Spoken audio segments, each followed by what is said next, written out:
Hi, this is Jim, and this is Second Chance, a moped podcast.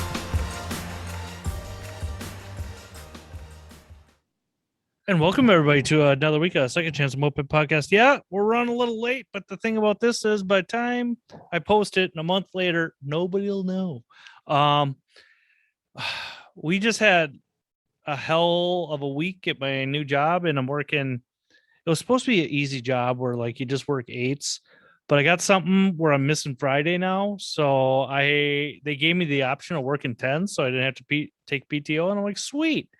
And then I ended up doing a 13-hour day on Tuesday, and it was just like, I'm the new guy, and I'm like, we had techs there we have lasers that cut into tubing and blah blah blah. It doesn't matter, but we had a tech there, an outside vendor, and I'm the new guy, and I know it looks bad if the new guy is leaving early from everybody else. So I'm like, all right, I'll stay. I didn't say it, but God, anyways, you guys don't care that much, do you?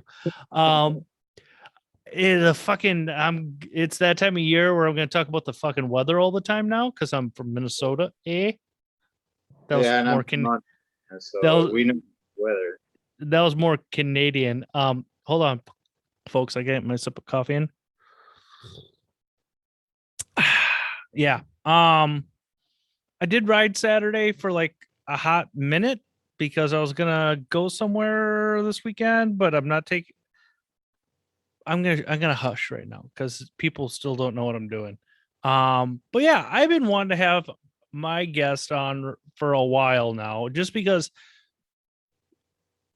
he's kind of moped adjacent, but he's in the moped scene, if you will, because he builds some pretty cool shit and he knows how to turn wrench and he rides mopeds, but he also rides motorcycles. And we have a few other things in common, and like just kind of poking each other on the internet every great once in a while. I just wanted to get to know this guy, so I'm just gonna bring Bryce. I'm totally fucked. I thought his name was Clyde for everyone. So like I'm just gonna have my guest introduce himself right now and his motorcycle shop and all that stuff he does. Word. My name is Bryson Dynus. The Instagram is Heavy Metal Cycleworks with a WERKS. I'm from Billings, Montana. So thanks for having me on, dude. Yeah.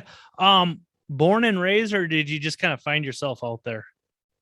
No, born and raised. Yeah, I was born in Billings and then grew up kind of out in the country. We had like the little 4-acre mini farm, very rural Montana upbringing. Yep. So I've been here pretty much my whole life, traveled a little bit, but this has always been home base. Right on, right on. Like in the Midwest, we'll call those like hobby farms, if you will, between 5 and 10 acres. And like they call it hobby farm, but there's still a hell of a lot of work. So it's like whatever. So Bryson, I want to call you fucking Bryce right now. I'm an asshole. I'm overslept or underslept or something. Anyways, here So on Second Chance. What was that? the fun fact about the name thing, you were like, oh, I was about to call you Bryce. So my name's spelled Brycen, and I always ask my parents, I was like, what's up with that spelling, Yeah. And they said, well, shit, if you hated it, we figured you could drop the N and just go by Bryce. So whatever. That's thanks, mom and dad, for options in life. um, but here on Second Chance Moped Podcast, we go through people's two-wheel journey for you. What happened, like the first time you really remember seeing like a moped or motorcycle or whatever, to like the first time you really got on a bike, the smile ride, kind of the early part of it. And just kind of your journey through bikes and stuff like that, and like how you got to where you are. So why don't you tell us, Bryson, what's your very first memory of like a two-wheeled bike, motorized, I should say? Well, we'll stick to the moped game first of all, and then I got a story about motorcycle. Okay. Since this is a moped podcast, I guess mopeds were a natural progression because I was into bicycles like from tiny on. Okay. As soon as I could ride a bicycle, I was hooked. I was on one forever, and I was also into motorcycles. Didn't really have them and whatnot. I didn't grow up, like on dirt bikes or shit like that. But I was into them, And then mopeds popped up because it was like I looked at it as a motorcycle and a bicycle hooked up, had a baby, and out comes a moped 9 months later, you know? So I Yeah. just thought it was naturally cool that it was like half motorcycle, half bicycle, and they were like cheap and fun, and you couldn't help but like have a good time on them and whatnot. So the cheap factor was a big deal too. So that was kind of my initial interest, like being in Billings, Montana. There's not much of a scene for a lot of shit, right? Yeah. Yeah. So I kind of saw them pop up and I always thought they were cool. And then there was this dude in Bozeman, which is a couple hours away, and he had a Magnum. Okay. And I just So want to pause for like the rest of the country. Like I grew up in rural southern Minnesota. So like I understand like for me, like a 45-minute drive was nothing for stuff. And like probably a 2-hour drive or 3-hour drive for you is not that big a deal. So like, right. I mean, you get people in like New York or LA and like 2 hours could be like a 10-mile drive. Like for us, like 2 hours is like a couple hundred miles. So it's just Yeah. funny the differences we all have in this little world.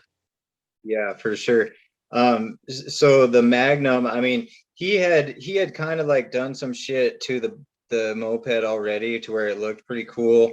And Mm-hmm. I was like, oh, that's sweet. Like he was even doing like kind of a custom thing because what caught my interest with motorcycles was custom shit and like choppers and stuff like that. Yep. So I was like, oh, this is sweet. Then I looked into it and I found Treatland What and year was this? oh shit, man, this is probably like 15 years ago. Okay. Like Yeah. I've kind of backed away from my timeline thing, but there's still that kind of spectrum OCD itch that I always need to know the time, the year people progressed into this. So, Well, and I think like when you're into mopeds or motorcycles or something along those lines, there's definitely like a progression about it. You know what I mean? mm-hmm. So yeah, he had that moped, and I was like, sweet. Then I got on Treatland, and at first, you know, like the first time people get on Treatland, they're like, what the fuck is this? Like, first of all, the URL ends with TV. Like, is this even real? Mm-hmm. And being so like I guess you could call it sheltered in Billings, Montana, I didn't really even realize that there was like a scene for that shit or Yeah. like customization or anything. So I had that very new, like super stoked kind of reaction to like what people were doing with mopeds and stuff. So I picked up that Puch Magnum and I he had done an okay job, you know what I mean? But like basically rebuilt that thing. It was my first experience with everything, like learning everything from scratch. I rebuilt that in a like second story studio apartment where I had used like the love So seat as awesome. like a wheel chalk, you know? I had like a love seat for the wheel chalk and then books or some shit stacked up for like a center stand. And I just learned like, you know, why don't I have spark and shit like that. Mm-hmm. And I think he had put like a K-Star kit on it and an MLM or something. And dude, I loved that thing. That thing was still to this day, I wish I had it. So that's probably like my first moped experience was the Magnum. As far as motorcycle, because I wanted to mention that. So a lot of people like, especially Instagram people, they kind of have this notion that I probably grew up on dirt bikes. I've been doing this a long time and all that. That wasn't the case. I actually taught myself how to ride a 76 Kawasaki 125 Enduro. And it's kind of funny because like That's my not an parents, easy bike to learn on because those things are snappy as fuck, if I remember. yeah, little two-stroke 125. I mean, and I didn't know anything. Like I don't have a clue how old I was, but I would get out of school. I went to private school. Parents were super conservative.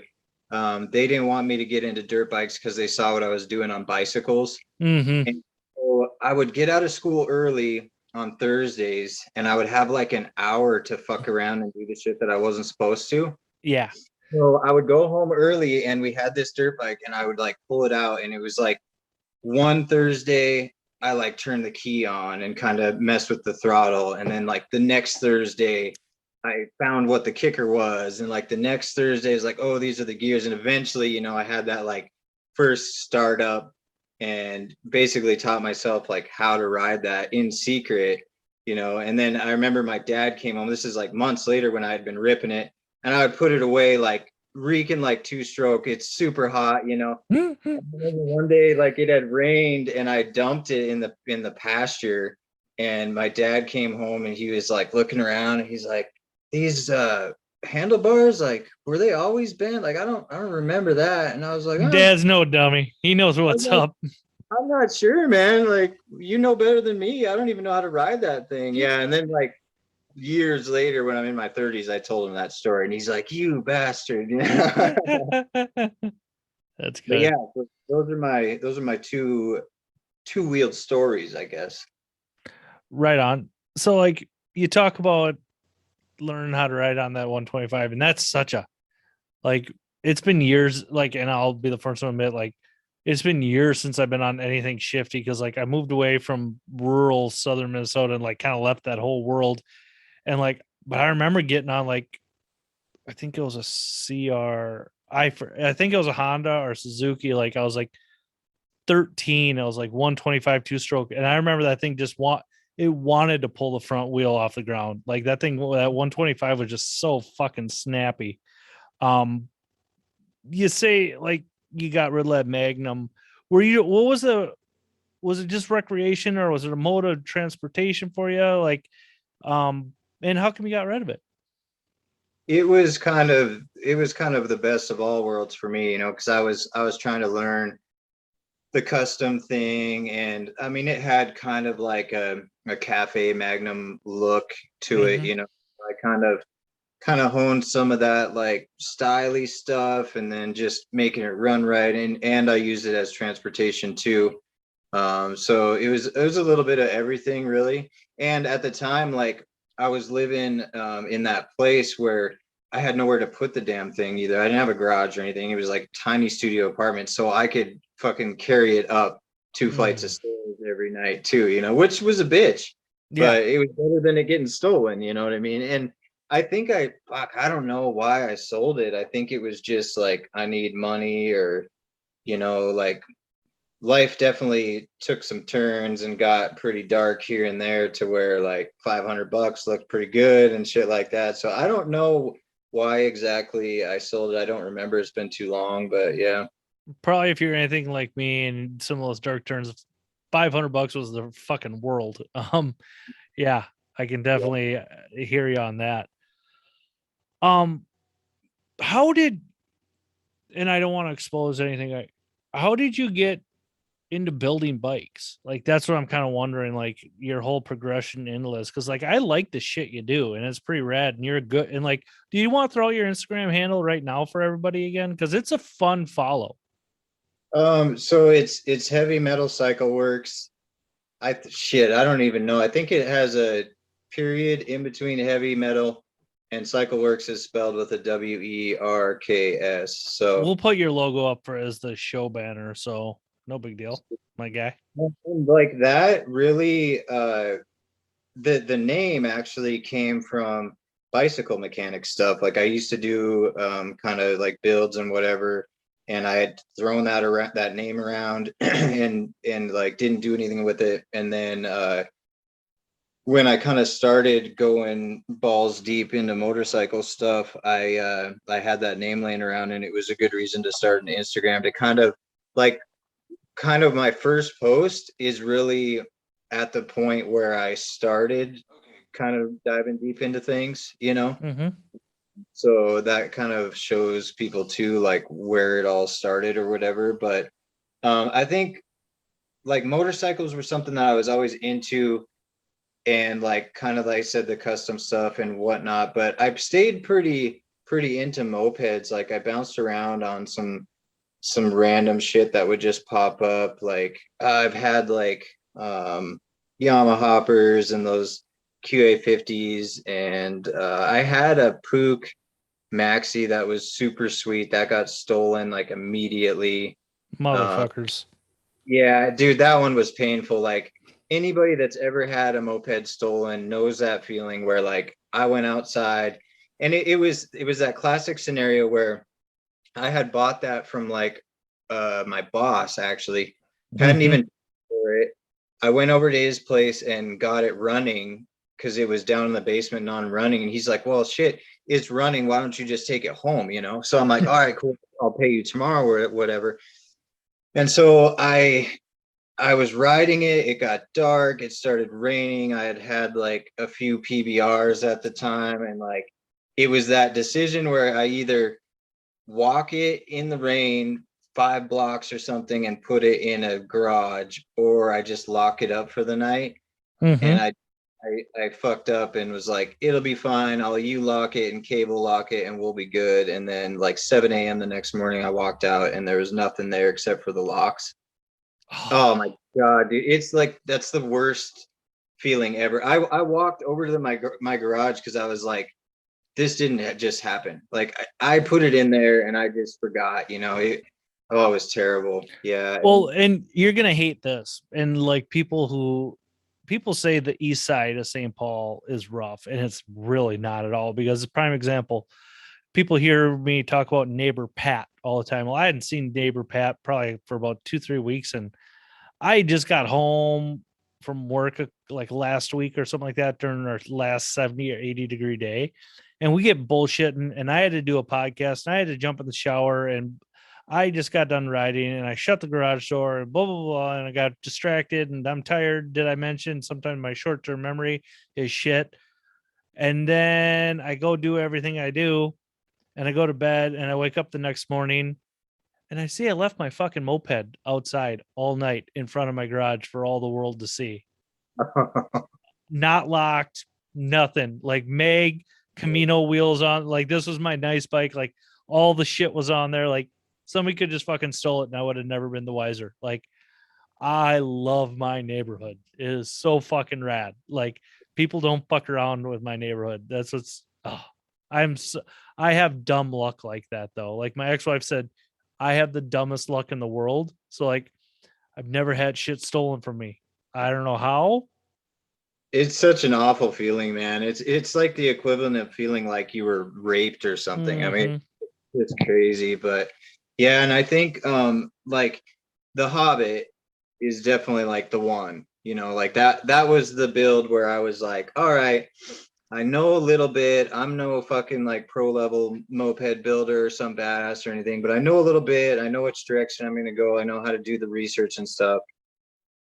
Let's do the Hobbit thing. Like I knew at the time that they were like a good platform Mm-hmm. for a moped build, but I still hadn't advanced enough to where, like, in my opinion, now, if you want to build a sick moped, get a fucking Hobbit. Yeah. Period. A varied bike is the thing about it. Like Yeah, they're dude. And they're so much fun. I mean, everybody's got their platform they love, but like once you really get on a rightly tuned, variated bike, you'll never go back. right. And that's exactly what I say to guys is I'm like for mopeds, me personally, I look at it as there's mopeds and then there's variated bikes. And there's I mean, they're two different worlds, you know what I mean? And it's Mm-hmm. just like Dave, dude, that Hobbit that I have since sold to Jasper, who's kind of new on the scene. It is badass, dude. I Yep. love that thing. And it's not some claim to fame that it goes fucking 70 or some bullshit like that. It's a ripper moped. I've ridden so many different bikes, Mm-hmm. 1092 horsepower, whatever bikes, all that Hobbit rips, dude. The thing about it is like and that's what is so infectious about mopeds. The speed to weight ratio on these things are fucking insane. Cause like Yeah, you feel 45, 50 miles an hour on mopeds. Like you get on some of these bigger bikes, you don't feel 90 miles an hour. Like you're just yeah, cruising. It's like some cars, like you can be going 35 and you feel all that 35, but like you get in some cars, you're going 90 and it feels like you're just chilling at 20 mile an hour. It's just yeah. that weird power to weight ratio. And that's what I love about them. Like, yeah. Well, and you're doing, twice the speed that it was intended to do. It's scary, man. Like, I mean, like I said, I've ridden some nasty bikes, but doing 53, 54 on a Hobbit is no joke, man. You know, Yeah. like, so that thing has been a blast. I remember when I first did, I felt like the kit was kind of broke in enough, and I was like, all right, I'm gonna try like a top speed GPS stuff. And I had put like way too much pressure in my tires on purpose, and like loosened up the brakes and shit on purpose because I didn't want any drag. And dude, like I said, 53, 54 or whatever, full tuck on that small of a bike that weighs nothing. I was like shaking when I got off of it, you know, Yeah. from the adrenaline. And the whole time I was full tucked watching that GPS, I was like, don't blow a tire, don't blow a tire, don't blow. They won't do it. And that's the thing about like, you just got like, and that's my new thing. Like I got that cheesy thing, like when you're on that group ride and everything's right, I call touching the sky. But like I got a new thing, like when you're on the edge of just being pure out of control on a moped, when it just feels like everything's fucking edge of the lightning bolt, dude. That's what it feels like. You're riding a fucking. I've been listening to too many shitty pro wrestling podcasts, and that was a Dusty Rhodes line, man. Edge of the lightning bolt. That's what it feels like. It's so fucking rad. And like it was last week actually, and like I go through shit in my personal life because I'm a fuck up and I'm a human and whatever, and I was just down about everything. And that ride I had, and it was just on a DR kit. It was just a DR, nothing special, Proma, and it was my just good solid bike. And man, I had so much fucking fun. It just fucking wide open throttle the whole time around a few parks in St. Paul. Shitty roads are fun to ride every once in a while, as long as you know they're bumpy. And like, dude, it was just, I got on and texted, I think, Conan. And like, I'm like, dude, I'm fucking elated right now. I've had so much fun. And like, I know that will carry me through the winter. You know, I don't know if I'll get out anywhere, but you know, at least I have that ride to reminisce on. So what you said, that Hobbit's like your kind of your favorite moped build. What were the bits and pieces behind that? Like what the build was? Yeah. DR kit. Yeah, Okay. I mean, yeah, let's see. It's been a long time since I built that bike. Let's see if I can get it right. But yeah, it was a DR kit with like the I didn't go with the super street cut head because I was kind of like I had mixed emotions about that much compression on that bike. So I did like a sport touring head, the DR kit, stuffy crank, voice and carbon fiber reeds. Yep. The promo. Did you go 0.3 or 0.4? I don't recall. I don't remember. It's just been so long. Yeah. And then I got to that, and so I ran a stock carb on it because a bunch of dudes were like, "You're not going to go fast on a stock carb," and so I was like, "All right, we'll see." You know, like I kind of want to try now because I'm pretty sure I can. You know, and sure as shit, like I went fast on a stock carb with like you can go fast on stock carb. The hiccup I always have with stock carbs, that there's a plastic piece that kind of goes to shit on them. At least that's what was told to me. That, like my first time getting Hobbits, like I couldn't find a Welsh plug for them. B, there's that plastic piece where the butterfly goes down into the carburetor, and like that leaked. And somebody told me, just try that clone card from Treats. It's good. And $20, $25, and bump it up to like an 84 jet. It's rock and roll. Yeah, I think mine's running a 90, but like that's the OEM. Yeah, you know, apples and oranges, two different things. My deal with the carb setup was, you know, you obviously know because you're a Hobbit guy, but the carb is down in the subframe. It's a bitch to get to, you know. I mean, that's why I don't run them. I liked the idea of having an intake that got that carb out of there to like work on it.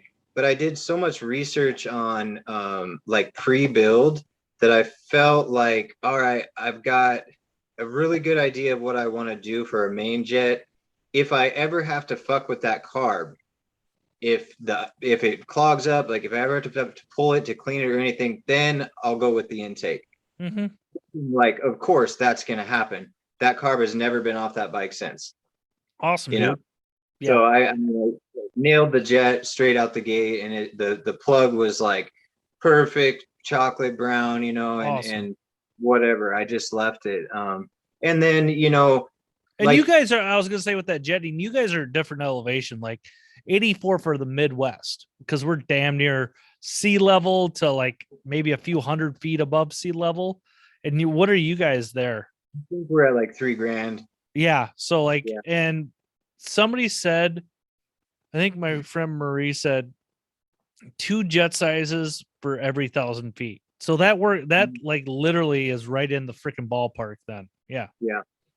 Yeah. And I so I got to the point where it was kitted with the pipe and the carb was pretty good and everything. And then you go down the variator road, and that changes everything. So I did like the I think I actually went with the dose variator, Yeah. with the treats rumpus plate, Yep. and then it started to really come to life, you know what I mean? And then I went to dialing in the weights, and I was like, oh, I was so pissed because I put that variator on, I think a new belt or whatever, and the thing, it like ripped dicks on the low end, but I was Mm-hmm. like getting like 36 or something. Yeah. And I was, oh my God, this is supposed to be a 50-mile-an-hour build. And then I started figuring out the weights and stuff like that. And Mm-hmm. there it was like 51, and then next thing it's Melosi Red clutch springs. And that was a game changer too, man. Oh Like yeah, dude. Jack was here and we put those in, and I remember getting out on the driveway. He still talks about it. And I wound it up and it like wheelied, Oh yeah. because I had no clue it was going to be that much of a game changer. Mm-hmm. And he's like, he just looks at me like, holy shit. And yeah, that's when that bike really kind of took shape. And Jasper is absolutely shredding it now. Do you got access to a lathe? I don't. Okay. Well, I'll talk to you about some stuff about that clutch bell you can do later. Okay, yeah. Because Yeah. he's about due for some changes, because he is putting work into that thing. Like, he's one of those dudes that was like kind of interested in mopeds, and then he rode that Hobbit and just like boom, he's in, World's like, over. Yeah. yeah, yep. So Yeah. he's loving it. He's having a blast. You talk about that Hobbit. What do you got for mopeds going right now? So when I decided I was gonna sell the Hobbit, I kind of thought I was gonna like retire, because because I had like gone full bore into motorbikes, Yep. and I was like, okay, maybe it's time or whatever. And Jack was always like, dude, no, you can't, you can't, because like that's how our bond started. Jack and I was Mm-hmm. moped, and so the Hobbit got passed on. I kind of went full bore into motorcycle shit, and then of course, like how it is, you just can't get away from them. And next thing I knew it, I had a motivacane. So now I have that Moby, which is a 50V AV7, Okay. and dude, it's gorgeous, man. But it's a Moby. Yep. Uh, and like a week later, I ended up with two 77 Vespa Bravos Nice. for $100.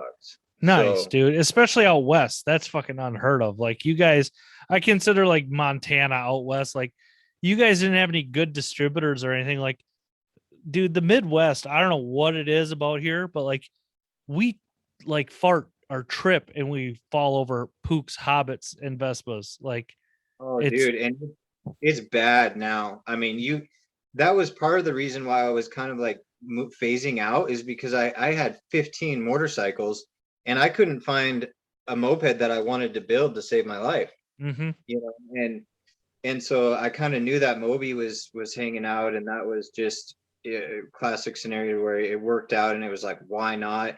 I wasn't a dude that was like, oh, I want to build a Moby. They're gorgeous bikes though. I mean, it is like minty fresh. And so far, I mean, it was in rough shape. Motor mounts were like completely gone. No spark. Definitely didn't run. Lots of typical issues when a moped or motorbike sits in a garage for years.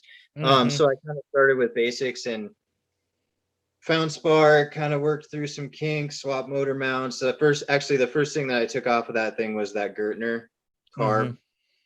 Have you ever seen one of those, like in person? Not in person. Like, dude, I've owned motorbicanes long enough to realize I don't want to own motorbicanes. Like, I won that one from the Zeros, and God bless those guys for their French love. But like, I had Graham Motzey like, gotta sell me that bike. Okay. And like Graham's a great guy. So I was just like, dude, that's fine. Like I don't want to learn motorbicanes. Like I have a hard enough time with hobbits. I think I'm going down the Vespa rabbit hole this winter, but like, Yeah. yeah, And that's kind of where I'm at too, because now I've got, well, the two Bravos. There's a red one that's like just crusty enough for me to really love it. Like I'm not a dude that likes really pristine stuff and I get like scared. I get scared. It's shiny and it scares me. yeah, and like for motorcycles, if it was like a full restoration, I would be so paranoid about like scratching the tank and then you end up like fucking coveting it and making it like an idol or something when it should just be fun. And for mopeds, for me, like they should be cheap, they should be fun, and if it goes outside those realms too far, I'm turned off. So the Moby is like running, riding, going like a whopping 32 miles an hour or something. And I'm just going to chill with that since it's functional. And then I'm going to start the process on the Vespa and kind of see where we end up. But I'll tell you right now, like I'm going to lean towards the Vespa. It's Mm-hmm. variated. It's cool looking. It's way lighter, which we Mm-hmm. know is a thing in mopeds. Shit like tire pressure and lubes and wheel bearings and shit is a big deal in mopeds compared Mm-hmm. to bikes with 30 horsepower or whatever. Yeah, it's that Vespa is a whole new world of black magic though. So that's what I kind of like about them. Hmm. So do you I have one? I've got to go pick some up, and I've got a chow. I When we had the riots in Minneapolis a few years ago, I happened to pick up two bikes, and one was a Hobbit, one was a Chow. And the Hobbit I got going right away, and I sold it to a kid. And I told him, I go, if you ever want to sell this, just call me up. I'll buy it back. And it was like a clean 79. And I'm not a fan of cafe bars. I'm old and my back hurts and I don't want to lean over. So what does this kid do? He puts cafe bars on, rips all the wiring out of the handlebars, and doesn't understand how to get it running again. A year later, it calls me back and I buy the bike back. Yeah. And but meanwhile, I had that chow sitting in the garage forever. And I'm just like, I got really sick of moving it, is what ended up happening. I'm like, I need to just figure out why this thing isn't running because I didn't even try to start it. Well, it was just a clogged carb. I mean, that's what it Oh, was. I think it's got 12 bang or 12. I'm so ignorant to Vespas, but like, I think I'm going to leave that bike just stock because it's yellow. So I'm a fan. And it's that's just, hilarious. it's Because I just, I don't know it's why, but I clean. hate yellow, dude. Like What? I don't know why, but it could be the raddest bike. And I'm a Yamaha guy when it comes to Mm-hmm. like old bikes and shit. So Yep. it's strange, but I cannot stand yellow. I don't know why. Dude, something about yellow is soothing to me. Like I hate green. Weird. Yeah, it's Yep. strange. And that's what's so rad about like mopeds. Like it's all different strokes for different folks. And it makes you wonder why was Honda's two most prominent moped colors yellow? Like, and they're like, that was the thing back with motorcycles back in the day, ride red. I mean, that was their thing. Like, during the Jeremy McGrath era of motocross, dude. Like I think that was another reason why I gravitated towards Honda so much because like I remember coming home as a kid and watching like motocross and like guy won like 13 out of 14 events one year, like insane. Yep. So how what builds do you got going on right now for your motorcycles and stuff like that? What do you kind of gravitate towards on that? Um, I don't know. So basically, I would say my niche is late 60s up until 80. I try not to fuck around with the 80s too much because I feel like everything sucked in the 80s, including motorcycles. I mean, you're Um, not wrong, but right. I mean, shit just got weird in the 80s with like style and design and technology. They felt like they had to do this big jump and it didn't work. And yeah, I like to stay, and even with mopeds, like you could give me a super sick 2012 Tomos or something, and I would have no connection with it. mm-hmm. A crusty, half rusted 77 Vespa, sign me up. And I'm not being rude. I'm actually just going on your Instagram right now and I'm looking at all your bikes. So like I'll Yeah. do that most of the time when I'm talking with guests, just refreshing myself on their Instagrams. But yeah, dude, like there's a rumor of the buy bike coming to America. I hope that comes true. I hope there's a new moped product on the in the world. And I think I would like to buy one, but I don't know. Like I'm in full support of Dose if they can get that over here. You read the stuff on Moped Army, dude. I love Dose. I love Treats. I love Denny's. All the people who help us supply this weird little thing. But I'm with you. I want something crusty and just dirty. I love dirty mopeds. Like I want to have a clean and nice bike, but fuck it, dude. I ride. That's what I do. Yeah, and somebody asked me, they're like, "Oh, what's your style or whatever?" And I'm like, I kind of chuckled at first of all, but then like I call it grime tech, where it's like the bike can be grimy, crusty, patinaed, all that, but run like a top and be like, techie. That's my style. I love stuff with patina and soul. I mean, I just like it's the same way with motorcycle shit. I said like I stay in the 70s mostly. I always wanted a Yamaha YZ 250 two-stroke dirt bike, like a newer one.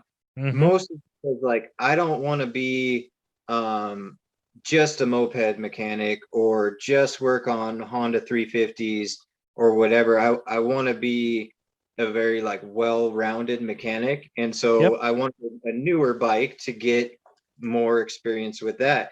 And that bike is so nasty, so fast, super awesome on the trails and everything that I do with it. But it feels exactly like working on my wife's Subaru. Like I can't get into it, man. And it's even like almost 20 years old.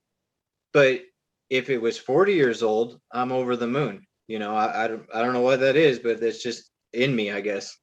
Yeah, dude. I mean, like I said, it's all different people and different ideas for mopeds. Like I I got this rap for a long time and like people have to understand 90% of the time I'm fucking with you. Even though I have like this dry kind of tone, like people thought I hated shifty 50s around here.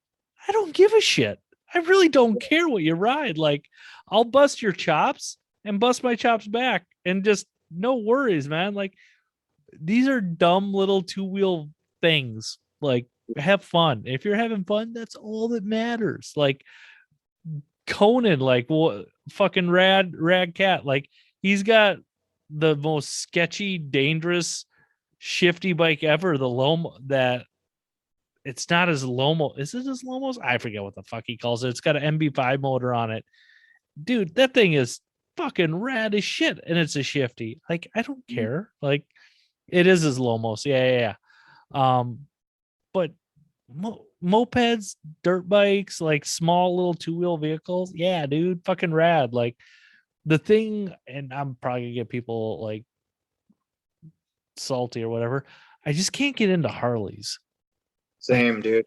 I just can't like V anything I can't get into. Indians maybe a little bit, like old school ones, but like I just can't do it. Like if that's your Yeah. thing, awesome, but like Yeah, that I mean that's dude, I support anybody that has a passion, and if it's Harleys, that's cool with me, whatever. yeah, But me personally, I can't get down with it. And like the first motorcycle that I ever bought with my own money and all that, like I was a freshman in college, I think, was a Harley Sportster. hmm Because that's what you do when your dad's into Harleys and like he's probably helping you get some of the money or some shit or whatever. But now, like, and even within the past 10 years, I would rather have 10 broken down Hondas and Yamahas than one bitchin' Harley. yeah, I can't connect with them. And I think, Ian, this is no offense, like you said, but I don't like the culture that comes with it. It's just not me. yeah, So, and they're fucking expensive. yeah, Let's be real. yep. And like, yeah, dude, like they still 60 miles an hour is 60 mile an hour down the road. Like, yeah, I don't know. But like you said, like I dig people with passion because like I stumbled onto this fucking thing. Like just like I tell people all the time, I had two mopeds sitting in my garage for like 3 years and didn't do shit with them. And then just one fluke of a day, my friend Kevin was up from Iowa and we got him going. But yeah, dude, like I totally I totally dig mopeds. I totally dig two-wheel bikes. And then I wanted to ask you, like, you said you got out and traveled, and like this, you're still kind of the you're way out in Billings, Montana. Have you actually gotten to a moped rally yet? I saw you sporting the Goat Heads T-shirt, but Yep. Yep. The goat heads are my people. Jack was a goat before he ended up in Billings. yeah, And so the shirt came back with him. But no, I haven't rallied. So yeah, um I guess we'll see. And I mean, granted, we talked about dark times and whatnot. hmm There's some shit too where I couldn't exactly just go travel where I wanted to for a while there. You know what I'm saying? oh yeah, Um Yeah, we'll see. Yeah, I'm down to do it for sure. But I'm also pretty like homebody, set in the routine. Like Jack was one of those dudes where like he would be discontent if he wasn't traveling and doing rallies and shit like that. And like I don't know, man. I'm pretty cushy with this my setup. And I went to Vegas and got married in May, and like that was like the first trip that I've first time I've been on a plane in years to get out of state. So yeah, dude, that's fucking rad. I saw that. I was really anybody again. If you can find somebody in this world and you're happy with, fucking rad, dude. I saw that. I gave you a few thumbs up, maybe here or there. yeah. Um, yeah, dude, fucking mopeds, this whole little weird two-wheel thing. Um, so what build do you have? Are you still doing research for those Vespas? Um, I haven't even gotten into research mode. Basically, like I knew if I were to tear apart the Moby and the Vespa at the same time, that it'd be this weird kind of disconnect on both of them. Mm-hmm. Uh, so I'm at the point with the Moby where that's as fast as it's gonna go with a stock setup. Like right now, it just has a Melosi short intake, Shaw. Um, there's like one more thing I can do probably with the variator to try. But that one is basically kind of like it is what it is, unless I'm going to kit it and go down that road. Time to kind of dig into the Vespa and see. I mean, that thing doesn't even have a head on it right now. Definitely doesn't have sparks. So kind of get a baseline for that one, and then we'll see. It's Mm-hmm. it's definitely difficult because I never ever have just one project going on. It's more like 5 or 6 extensive projects at the same time now. So That's why I always get nervous about getting into a different platform because I got all my fucking Hobbit shit. I know how to do Hobbits, kind of, but like as soon as you get into something else, like then you gotta get other shit and like, but whatever. Got to tinker some more. Got to expand the horizons. yeah, Um, I think guys like I know dudes that are like, I just work on Hondas from the 70s. And I think that's smart. Like if they can be content with that, that's awesome because you know your shit, all the ins and outs. There's no real surprises or whatever. I think that is really smart, especially from like a business perspective. But I'm just not satisfied with that. And like my Hobbit was so what I wanted it to be that I probably won't. I don't know. I would build another Hobbit, but I don't have a strong desire to do it over again. Yeah. I want to do something else because I'm addicted to like the experience of It's multiple. it's solving the puzzle, dude. Yeah. Like that's what it is. And like that's why I don't want to touch that chow because like that thing is stupid fun 28, 29 mile an hour. And it's Yeah. full rigid. Like the front, I guess it's called the base model where there's not even a Springer front end. It's rigid front end, rigid rear end. And like my buddy Lee rode, he's like, that's surprisingly fun. And it's just Mm-hmm. like, and we both have bad fast bikes when they're not broken. But like, yeah. Um, yeah, dude, I think we're gonna kind of get wrapping it up here. Because I'm tired. I have to finish laundry. I got some stuff I'm doing this weekend, and this is the Yeah. only time I have to fucking do it. Don't forget, everybody, we are everywhere you want to look. We're on Facebook, Second Chance Moped Podcast. We are on Instagram at Second Chance Pod, SoundCloud, iTunes, Google Play, Pandora, everywhere. Like, subscribe, show people you want to suggest for the show. I'm always open. It's Gmail, Second Chance Moped. Yeah, I'm pretty easy to get a hold of. I want to thank everybody again to I'm screwing up my words, English language, Jim. I want to thank everybody again for listening to the show because like it makes me feel like I'm doing something in my basement on normally a Monday, Tuesday, and tonight Thursday. So I'm gonna edit this quick and upload it to SoundCloud. And yeah, so Bryce, I fucking Yep. almost called you Bryce. I can't thank you enough. And don't forget, my guy, mopeds are dumb. See ya later. Bye.